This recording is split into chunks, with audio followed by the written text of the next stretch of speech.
warahmatullahi wabarakatuh. Kembali lagi di channel Gerbang Mistis.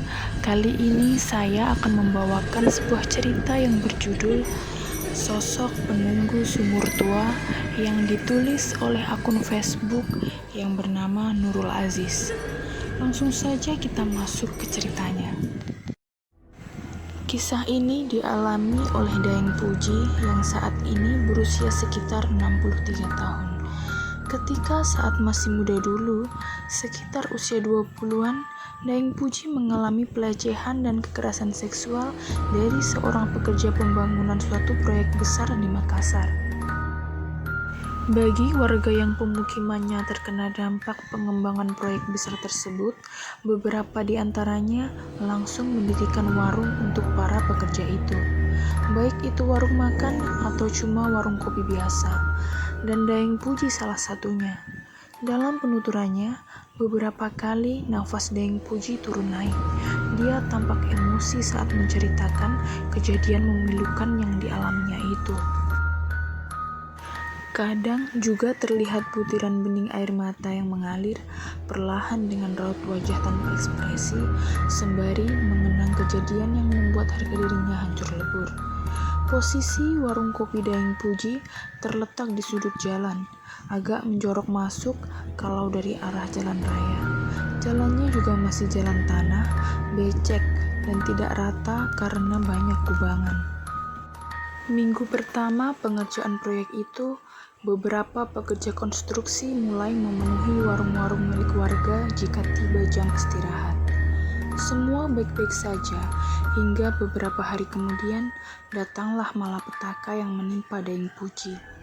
Rojak 35 tahun, salah seorang pekerja proyek di situ yang telah menjadi pelanggannya malah melakukan tindakan pelecehan. Melihat Daeng Puji keluar masuk dari dapur, Rojak sejenak berpikir. Lalu entah apa yang merasuki otaknya, tiba-tiba saja Rojak setengah berlari, lalu menarik tubuh ramping Daeng Puji dari samping dan menyeret masuk ke dapur. Daeng Puji melakukan perlawanan, tapi apa daya, perempuan itu kalah tenaga. Rojak juga secara membabi buta menghajar Daeng Puji dengan pukulan brutal hingga beberapa giginya copot dan hidungnya berdarah. Kepalanya juga dibenturkan ke dinding beberapa kali hingga dahinya berdarah. Melihat Daeng Puji pingsan, Rojak membaringkan tubuhnya Daeng Puji di lantai dan mulai melancarkan aksi bejatnya. Aksi bejat Rojak tidak terhenti sampai di situ. Beberapa hari kemudian, aksi yang serupa masih dia lakukan terhadap Daeng Puji.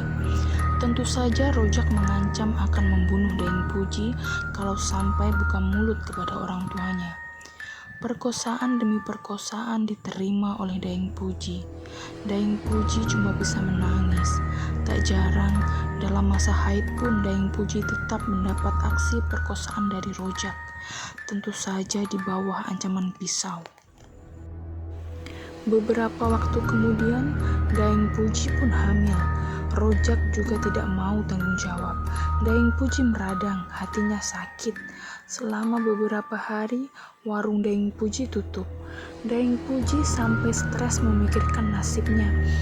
Kondisi orang tuanya yang sudah sering sakit-sakitan juga tidak bisa berbuat apa-apa.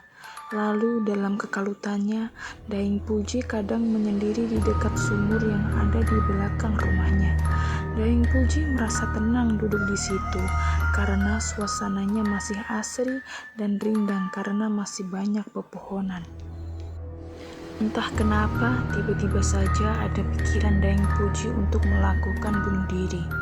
Dia bermaksud terjun masuk ke dalam sumur itu untuk menutupi rasa malu dan deritanya.